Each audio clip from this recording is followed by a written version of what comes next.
It's gone.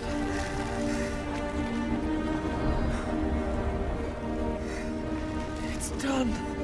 Hi, my name is Nacho, welcome back to the channel, and we finally arrived at the final episode of Season 2 of The Rings of Power, and I've had a terrible week. You might be wondering, Nacho, what does that have to do with the video? Nothing. But unlike the creators of this show and the source material it's based on, I can say and do whatever I want with this channel. But finally arriving at this crucial moment of closure in this series, much like the multiple plotlines that were explored in this season, I've played it too easy with my time and now I have to rush things to try to post this video before the end of the week. And I'm gonna give my final thoughts on the season now, so if you're here just to see the breakdown, jump forward to this timestamp. The Rings of Power, in my opinion, is a really bad show. It doesn't fucking matter how much effort people put in making it, how much the studio invested in it, how much more inclusive it is compared to previous adaptations, and how much more agency is given to whoever the episode's character of the day is. It's an adaptation of an endless source of great stories, driven off a cliff by a bunch of idiots that have no idea how to properly work this high quality level of storytelling.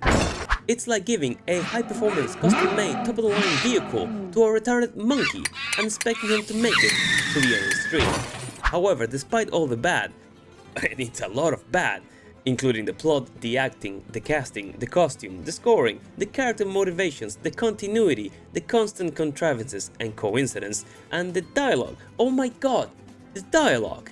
I can tell by the way you look at that ring that your mind is floating in an endless ocean of unanswered questions. Allow me to be the raft that saves you from your desperate search of stillness every fucking time Gil-galad opened his fucking mouth. There were ways to make everything in this show work, but every time the people in charge decided to turn off their brains and let Jesus take the wheel, like, yeah, this is definitely gonna win us an Academy Award. But the thing that pains me the most, other than the fact that I had to watch the episode, then re-watch it, then make content about it, only to have it tank, thanks YouTube, is that in some fleeting moments here and there while I was watching it, I saw potential. When the camera panned out and the CGI department took over and showed us a great view of a city, no, I don't need a sign saying where this is. If I see a fucking cave, I can figure out this is Casa Doom. Or when Sauron tricked Waldreg into getting eaten by the warg and we cut to him smirking, that was very funny. Or when Cal and Annie would have a very loaded interchange where the chemistry of both actors filled the screen. Charlie Vickers sucks as Halbrand but had great moments as Sauron. And no, they're not the same fucking character, cause Halbrand doesn't fucking exist in Middle Earth. Also, fuck that gay ass hair bow. The recasting of Adar, which I first played out as a joke, actually surprised me by how much more fitting the performance of Sam Hazelden was. And I'm not saying that Joseph Molly was bad, I'm just saying that the material he had to work with and the character was not that good for him in Season 1. Someone somewhere said that he was more fitted for the role of an elf than an Uruk, and I agree, which is why Sam H felt better for the role of the orc leader. All of the above tells me that if this show was in the hands of someone competent and with minor and major changes, this show could have been and should have been an easy slam dunk. Instead, it lost more than half its audience from Season 1, on top of the 67% that didn't even finish it, and it's currently getting beaten in the Nielsen ratings just 2 weeks after its season finale by Prison Break, a show that premiered 20 years ago. And there's still no word if Season 3 is even happening, which is very odd. But let's get into the episode, shall we? Episode 8 of the second season of The Rings of Power can be described like this. Imagine the writer's room, exploding with ideas on how to end this season, closing all the stories told in a nice and satisfying way. And then the studio director barging in and saying, "Guys, you only have one episode left," followed by a dreadful silence and one of the writers muttering the words, "fuck," underneath his breath. The episode begins with the dwarves who, after royally fucking over the elves, are now being fucked over by karma. Durin finds Disa and tells her not to follow him as he goes down to confront his father, who, unbeknownst to him, is sticking his way to the Balrog. The thing is, according to Durin Sr. himself, the ring he possesses allows him to see the mountain and everything in it. So why doesn't that include the Balrog? Anyways, after failing to convince his father to take it off, he opens his way to the biggest deposit of mithril in the mountain, and that's when Durin's Bane pulls out the Old Faithful.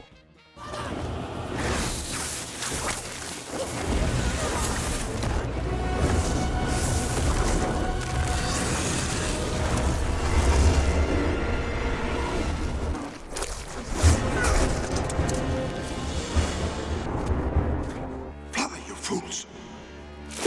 And I'm going to extend this to you, dear viewers. Compared to his first appearance 20 years ago, does this Balrog look better or worse than this Balrog? Let me know what you think in the comments, and we're obviously skipping over the fact that this is not how the fall of Durin occurred in the books, because this shit is obviously not based at all in the Lord of the Rings.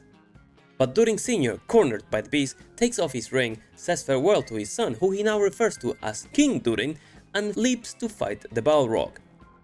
Disa, who much like every other woman in the show didn't listen to her husband, pulls Durin Jr. away from getting slaughtered by the fire demigod as the hole collapses in front of them. And this scene looks very familiar.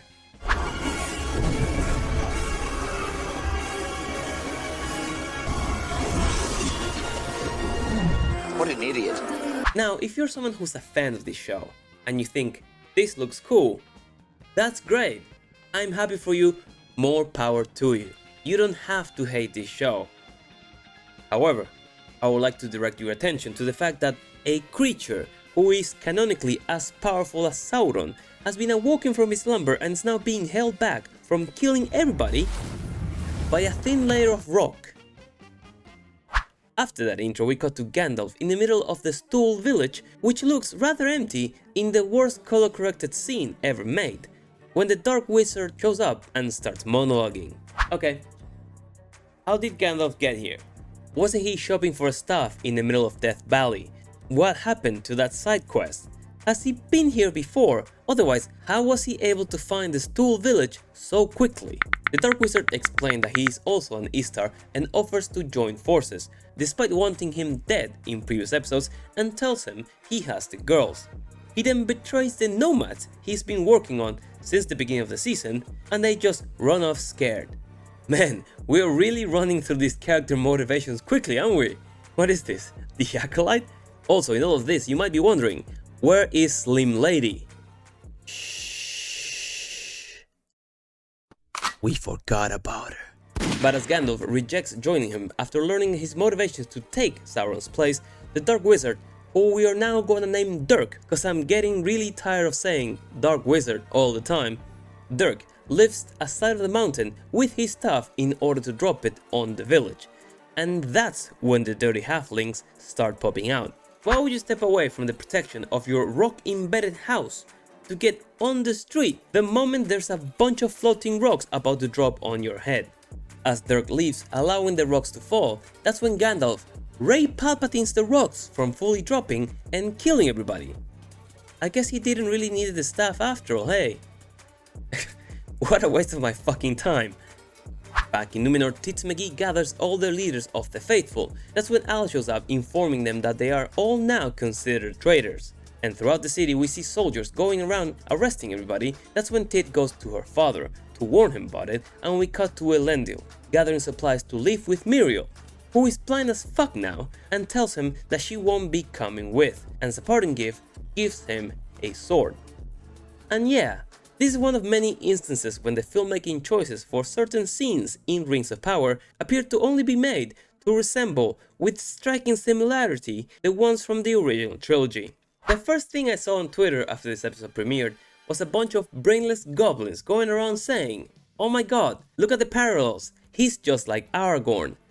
Call it member berries, call it an homage, or a cheap copy. I'm just upset that once again, one of the many important elements of the story, in this case, Narsil, the sword that would eventually cut off the one ring off of Sauron's hand, is given to Elendil by a woman who's not even properly adapted and out of fucking nowhere. Why was she keeping that? Why are we only seeing it at the end of the season? Back in the region, the siege continues, and what I love about this scene is that the orcs continue to bombard the city after already breaching it. Many Uruk are dying. Shall we sound the retreat? No. They go to open the front gate, which is the first thing they should have done, instead of spending a day and a half trying to breach a stone wall, and right next to them, 3 elves continue to shoot at them point blank while the dumbass orcs growl and run forward. I'm pretty sure the actors playing the elves just ducked at one point, because you only see one orc running up the staircase to kill them. Great direction, guys. 10 out of 10. No notes. As the orcs easily make their way in, we see Galadriel, still in the city, escorting like 10 women out. $1 billion, and they can't afford extras. Then the camera zooms out and points at the cliff, where the women exit the tunnel. Now, I'm gonna quickly pause here and point out something I missed from the last episode. Because when Galadriel is saved by Arondir in the orc camp, she then appears inside the city to save Celebrimbor. So judging by this shot, is the show suggesting that Galadriel went from the opposite side of the river, up the mountain, through the tunnel, into the city without being seen by neither orcs or elves? And why didn't anyone evacuate the women and children through here the moment the siege started? We'll see in about a minute that them being here is necessary for the plot. But fuck me, did no one involved in making this stopped and considered how any of this would look like? Outside the tunnel, the escapees are ambushed by orcs. How did they get there? If they just broke through the gates. Don't ask questions. Give me one reason, elf. I will give you 9. The orcs should have no idea what she means by this. Inside Cal's workshop, Sauron resorts to an ancient form of interrogation. Cut off his finger! Oh wait, he did that already. Grab his dick and twist it! That dick! Twist his dick! Oh well, Cal, resilient to the end, refuses to reveal where the rings are, and Sauron, in rage, impales him against a wall with a spear. That's when the orcs arrive and find Sauron crying in front of the body. And the things I find odd in this, other than the fact that Sauron is able to control the orcs now and not back then when they seized him, is that why is he crying after killing Cal? You gotta remember that Sauron is the Tolkien equivalent of a demigod. He existed way before Middle-earth, as well as the elves were ever created. Despite the time they spent together, Cal, to him, should not be more than a very skilled toddler. So why is this supreme being crying over another creature much inferior to him? Why is Sauron expressing such a human emotion? And before you say, Oh, because Cal told him how to craft the rings. Don't you have eyes? Are you mentally challenged? because that's the sort of comment that people defending the show will leave. But they are also wrong, because Sauron learned blacksmithing from Aule, one of the Valar, the embodiments of God. This show also fucked that up. We cut to Pelargir, where Isildur is sad because he has to go back home. Theo walks in, tries to act, leaves, and that's when Isildur's former ex-girlfriend walks in and expresses how unhappy she is with her husband and agrees to leave with him to go to Númenor. Pussyboy then arrives at the shore, and it wasn't until this episode that I learned that his name is actually Kemen, so he's not a pussyboy. He's a cumboy. Oh, I'm Kemen. Anyways, cumboy arrives at Pelargir. Theo, again, tries to act. He rightfully ignores him. Go back to your mother, boy. Oh shit, he can't. That's when Isildur greets him, unaware of the situation in Númenor. Your sister will be so pleased to hear we found you. After all of what she did thinking he was dead, I doubt it. Isil asks him to allow his girlfriend in the ship, which is when the husband figures out he's being cucked. And he honestly takes it rather well. But Comboy tells him no, followed with the news that Al is now king, his father is wanted for treason, and that he's fucking his sister. Okay, that last part wasn't in the script, but it fucking should have been to incite this reaction. If I'd had it my way, the old fool would be dead. Back in Regen, Gal is taken to Adar, who with the ring in his possession is healed from his Urugness? I don't even know what these rings can or cannot do anymore. The rest of the orcs showed up with Gluck on a stretcher, saying that Sauron attacked them. But suddenly, the orcs betray him and start ganging up on Adar. And this is meant to be a parallel of what happened in episode 1, which is pretty obvious, and thus, really not that surprising. Sauron then appears behind Galadriel, and look, I don't mind the armor he's wearing, I think he looks pretty cool. He never, at no point puts on his crown, but my problem here is what sort of kink does the costume department have with asymmetries? Why give Adar only one glove, Sauron only one shoulder pad? Balance it out, guys. You have $1 billion. Galadriel, as Galadriel does, picks up his sword and attacks Sauron from behind. He then asks her for her ring. Give me your ring. My god, dude. Take her to dinner first. In the city, Gil and Elrond are being captured by orcs, who following orders make sure they don't harm the elf leaders. On that note, why is Arondir still alive? Because not only was he stabbed by Adar in the chest, he was left to die in the field. He's also not an elf leader, so why haven't they killed him already? I wonder if they forgot about that. Elrond looks much more upset with scrolls getting burned than his own kind being killed. Back with Sauron and Gal, who continue their duel. But to find the light, we must first touch the darkness. Touch his darkness, Gal. Gal channels her girl powerness and kicks Sauron, who begins shapeshifting to confuse her, which is basically the same strat that Shang Tsung tried to use to defeat Liu Kang in the original Mortal Kombat. Holy shit, if that doesn't tell how old I am, nothing will. As Sauron continues to try to convince Gal to join him, they ramp up the violence in their swings. And like most of the fight scenes in this show, the choices they make are very weird. Because here, for example, they try to hit each other with rocks in between them. Then they take big pauses, throw a big telegraph swing that gets them cut, and then Sauron literally just steps forward and pins Gal against a pillar.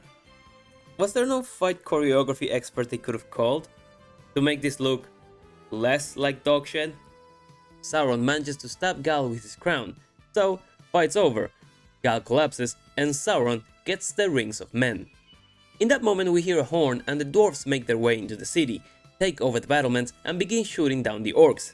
Arondir then takes a knife from an orc, stabs one in the dick, slashes another before facing and throwing the knife at the guy behind Gil-galad.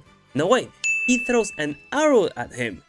Where did that came from? Also, how can he do that after being stabbed in the chest in the last episode? This is fucking bullshit. Elrond calls to Durin, but Narvi turns around and says that Durin is in mourning. So you're telling me that Durin sent the army anyways, but told Narvi, "No, I'm not feeling too well. You know, my dad dying and all, that kinda killed the vibe. You go, Narvi, let me know if Elrond is alive when you come back." You gotta love modern writing. But the orcs, who had clear number superiority and control of the city, start losing to the dwarves. Sauron continued to ask Galadriel to give him her ring. "At least wait till it's your birthday, mate." And she begins giving in until the last moment where she closes her hand and yeets herself off the edge of a cliff. And we actually get to see how far she falls. She survives that, by the way. Gluk approaches Sauron to further complain that Uruks are dying. Thank you! Thank fucking God! Gil, Arondir and Elrond find Gal, whose wound is now being infected by Sauron's strike. I wonder when I've seen this before.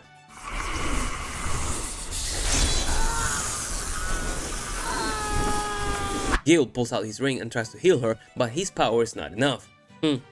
Makes you wonder what good is his ring anyways. But that's when Elrond finds her ring, puts it on, and tries to save her. We then see Elrond walking away from the crumbling city with a bunch of survivors. First of all, where did they came from?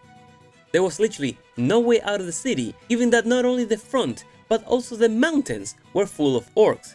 Why would the orcs leave anyone alive? What happened with the ladies that Gal was escorting out? Also, how are they living with the city behind them when Elrond was in the forest next to it? This view suggests that they walked across the city, across the entirety of the battlefield, to get to the other side of the river. Plus, what are they carrying? Did they find time to gather their belongings as they fled the army of killer orcs? $1 billion, people! How can they be this inept? Why wouldn't they flee? The same way the dwarves came from. In all of this, where the fuck is Círdan? Is he just chilling in his workshop? Does he know that he has another ring? As we hear Nori narrating, we quickly begin closing the rest of the episode. We get a glimpse of Isildur living while his girlfriend is forced to stay behind with her husband. I don't want to be the guy that jokes about domestic violence, but these two are definitely having a talk tonight. We cut to Miriel, who's being read her rights. Wait, a black woman in chains? What did Amazon mean by this? We see Elendil running away from the city, and finally Sauron, still chilling at the top of the mountain. And then we cut to the dumbest part of the entire episode. I would say season, but there are moments that contest this. where we finally learn the real name of the stranger, which we've known for a long time to be Gandalf. But you know how that came about? Turns out that as the dirty ass stools start to leave, and as they go they thank him for saving them, saying, "Thank you, Grand Elf." Oh, did you get it? Did you get it? Which makes you wonder how the rest of the name of the Easter came to be. Like, can you help me find my name? I can't. Sorry, man. What did you just say? $1 billion. Nori and Gandalf part ways, and as he's leaving, look, the staff, how convenient. Turns out this whole thing was a test by Bombadil, who's now ready to teach him magic. Gal wakes up next to Gil and Elrond. Arondir is also there cause he's a black elf and we can't kill him. That'd be racist. In what looks to be the future location for Rivendell. And then Gal goes into a speech about how they will fight darkness with light and inspire the people to endure. Oh look, Ginger Specialist is here. How did he manage to leave the battlefield alive after not only being riddled with arrows but also possibly being captured by the orcs who had orders to kill everyone? Oh well, Gal continues her monologue as they all stand in the tallest part of the cliff facing their people, who raise an Elf Lives Matter fist in the air as Gil-galad raises his sword in a triumphant gesture before fading to black. Guys, you've been royally and utterly fucked. With no loop, you lost one of your major cities, one of your eldest is dead, and the biggest threat to Middle Earth is free, with a fresh army on his lap and 9 rings of power.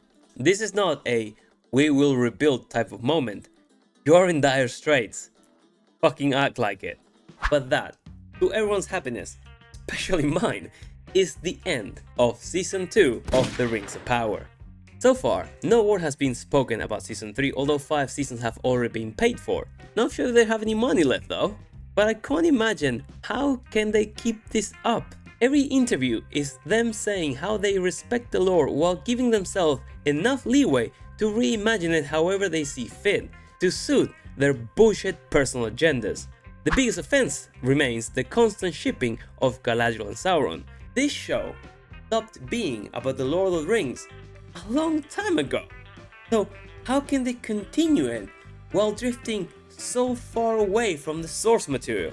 In any case, let me know in the comments down below what would you like to see next. I might make one more video comparing this with the Season 2 of House of the Dragons, but that will come out later. I need a break from all this shite. And if you watched this far into the video, leave us a like, check out this video next for more funny content. And as always, I've been Nacho, hope you enjoyed the video, and I'll see you in the next one. Take care.